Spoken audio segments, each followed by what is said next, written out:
For years, a handful of fragrance houses have stayed on my radar. Not passing curiosity, real interest. The kind of brands I've always thought I'd own eventually, but somehow I never did. Zoologist is one that still catches me off guard. I've been Facebook friends with Victor Wong for almost a decade. I've watched new releases roll through my feed, sketches, bottle shots, notes. It's a brand that always felt like it was doing something different, and I respect that. You'd think I'd own one by now, but I don't. Not bee, not bat, nothing. Maybe the timing was never right, or maybe I just never made the move.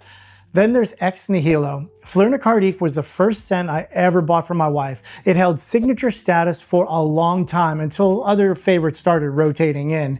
But I remember that early window clearly. We were in New York standing at the Ex Nihilo counter at Bergdorf's.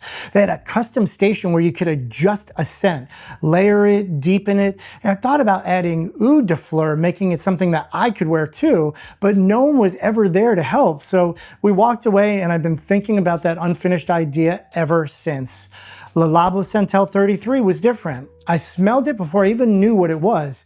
And by the time I figured it out, it felt like everyone else already had. It became the scent of a decade, not just niche heads, but hotel lobbies, storefronts, everyone. I still think it's great, but at some point it stopped feeling like mine. Xerjoff's Naxos is one I keep coming back to. Honey, tobacco, citrus, lavender, smooth but not too rich. Every time I wear a sample, I think maybe this is the one, but I've never bought a bottle. Not because I didn't like it, just the timing never lined up. Nas Amato's Black Afghano pulled me in with its reputation. No notes, no real breakdown, just this cloud of mystique. I used to chase that kind of thing. Gypsy Water from Byredo is different. I've sampled it more times than I can count. Always liked it, never needed it. There's something clean about that, liking something without having to chase it.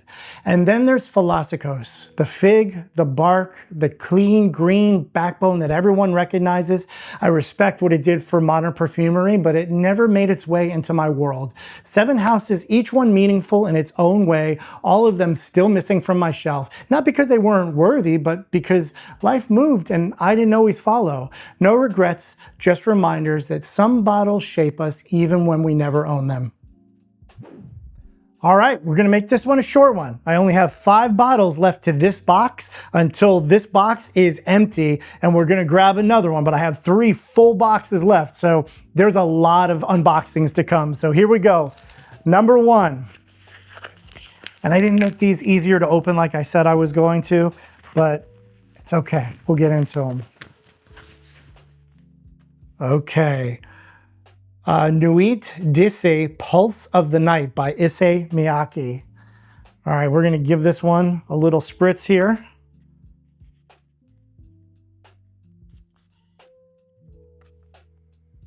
Oh my God, that is so good. This one is, it's like a cherry, little tobacco, little leather. That is so sexy. That is so classy. This is a definite yes, and it's almost as good as this one right here. These two are neck and neck. This one might be just a little better, but this one is, when I say close, holy goodness, that is freaking phenomenal. All right, next one.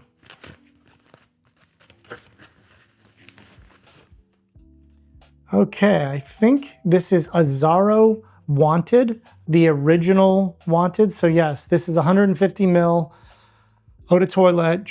I think it's just the original Wanted when it first came out.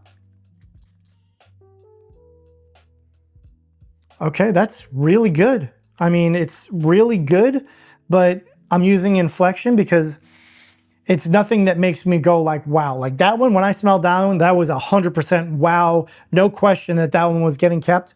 This one, I could live without it. It's good. You could wear this any day of the week and smell nice, but it's not one that's gonna make the shelf. All right, next one.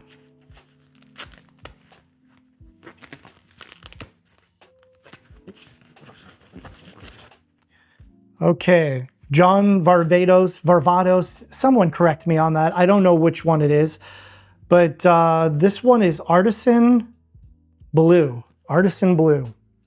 So I have a couple other Artisans there. I have the Artisan Aqua and Artisan Aqua Pure, which I liked the Pure one better. Oh, that's really good. It's really light. So these remind me of like Joe Malone fragrances on how they're just really light, but they smell really good. So like this one, this one's not gonna make the shelf necessarily. This one will probably make my nightstand, seeing that it's a perfect Florida scent.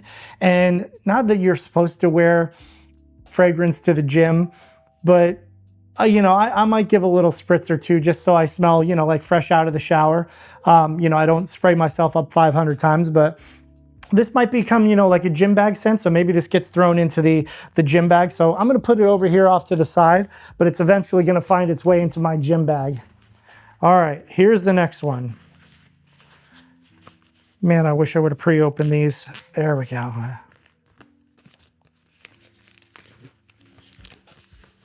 Okay, this one is Paco Rabanne 1 million Prive, I believe it is. I can't really read it. I believe that's what it is. It's 3.4 ounce. It's a dark bottle. Please, if somebody knows what this is right off the rip, I mean, I'll look it up myself when I have my camera and I can actually see that, but my eyes can't see that. Oh, wow, that is really good. So this is noticeably better, in my opinion, than the rest of them, except for, where's that big ass one? This one right here is really, really good. But man, this one is different. So this one I would wear more towards night, and this one I would wear more towards day.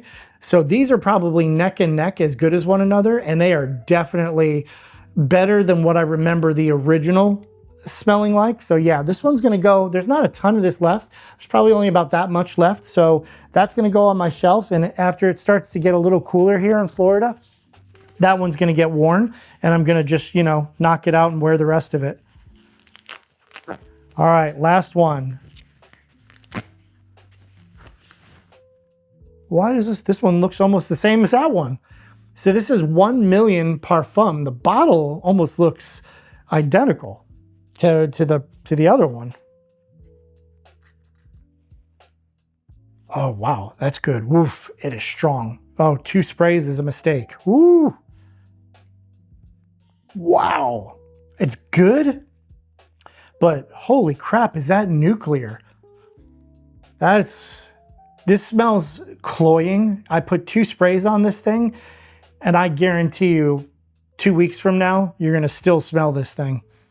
Wow, it is really good. It's definitely not as good as those two, in my opinion, but it'll go on the shelf for now. But that's one that I'm not super duper crazy about. But that empties this box. We'll pick up next time with a little bit longer video on starting a fresh box. Next time, bye.